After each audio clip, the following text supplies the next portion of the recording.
Como presidente, Miguel Ángel Juárez Celman lleva adelante una política liberal sin intervención del Estado.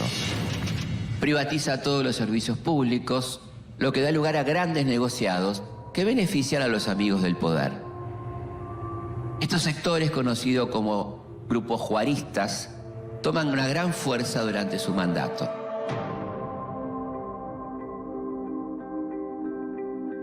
Todo esto sucede en un contexto de una alta inflación y una caída de los precios internacionales.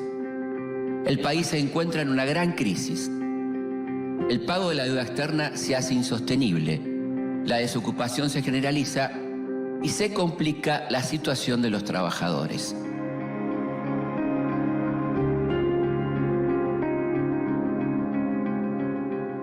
La política de Juárez Celman, sumada a la corrupción y la crisis económica, afianzan el surgimiento de la oposición.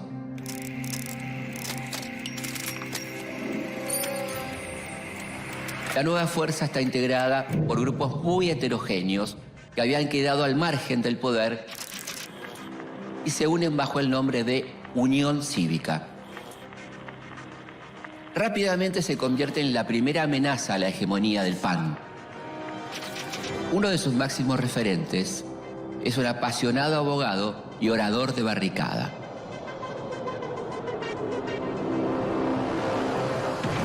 Leandro Nicéforo Alem nace en 1841. Hijo de un jefe de la mazorca rosista, a los 10 años presencia el ahorcamiento de su padre, lo que le deja una huella profunda en su carácter. En su juventud milita en el autonomismo, pero cuando la mayoría de los autonomistas se suma al PAN, Alem se opone y queda marginado. Es un defensor del sufragio universal y de los partidos políticos como la base de la democracia. Alem es un político de convicciones inquebrantables. Como poeta inspirado e impetuoso duelista, es casi un personaje de literatura romántica.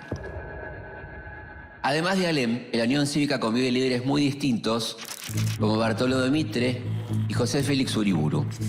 Entre ellos tienen muchas diferencias, pero los une un objetivo común: derrocar al gobierno corrupto de Juárez Celman.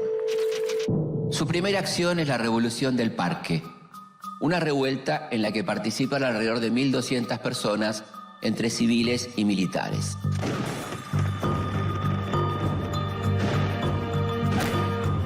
Ni en Europa ni en América podía encontrarse en estos tiempos un gobierno que se le parezca.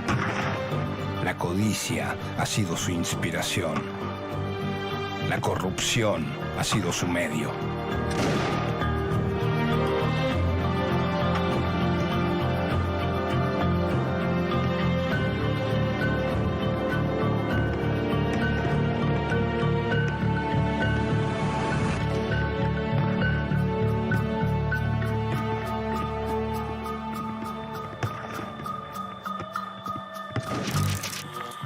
En un primer momento, los rebeldes logran su objetivo: tomar el parque de artillería, ubicado en la actual plaza de Tribunales.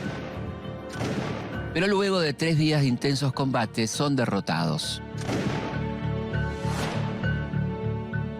Los muertos y heridos de ambos bandos se cuentan por cientos.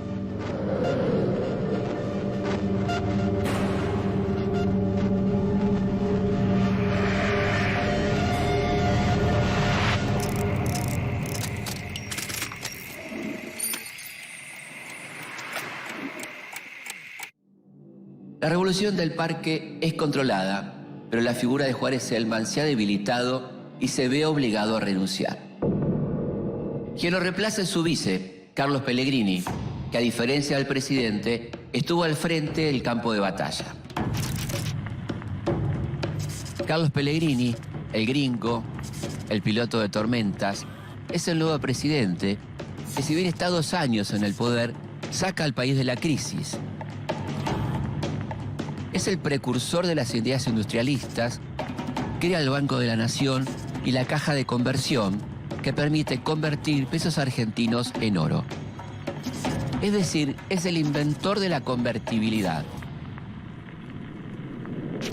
una convertibilidad que con algunos altibajos se mantiene durante 40 años y que solo es posible por el auge del modelo agroexportador que ubica a la Argentina entre los países más ricos del mundo. Si bien la revolución del parque es una derrota para la Unión Cívica, abre la posibilidad de una oposición organizada. La Unión Cívica se divide en la Unión Cívica Nacional, liderada por Mitre, y la Unión Cívica Radical, comandada por Alem. Los objetivos de la Unión Cívica Radical son elecciones libres y honestidad en la administración pública. Después de 10 años de total dominio, los conservadores se encuentran por primera vez con una amenaza real a su hegemonía.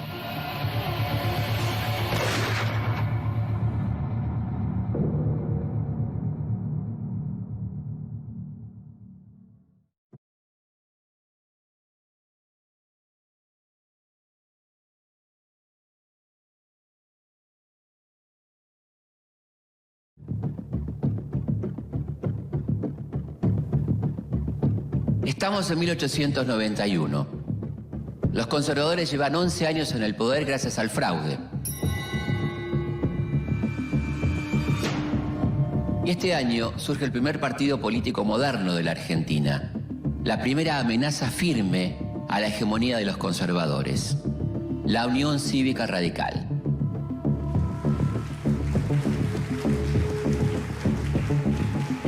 Se nos ha llamado radicales intransigentes. Aceptamos ese nombre con orgullo, porque no vamos a transar con las ambiciones de los impacientes y febriles. No hay quien pueda matar este espíritu que se llama radical. No derrocamos el gobierno de Juárez Selman para separar hombres y sustituirlos en el mando. No. Lo derrocamos para devolverlo al pueblo. ¡Bravo! ¡Así se habla!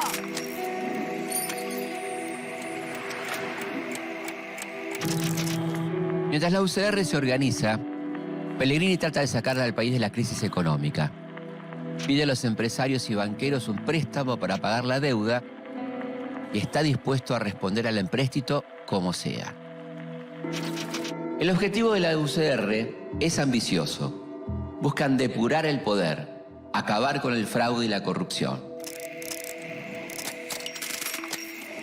En las elecciones de 1892, la UCR asume la abstención revolucionaria. Decide no participar porque los comicios se realizan bajo estado de sitio y con cientos de opositores presos. Sin oposición y con la ayuda del fraude, se convierte en presidente el candidato de Roca, Luis Sáenz Peña.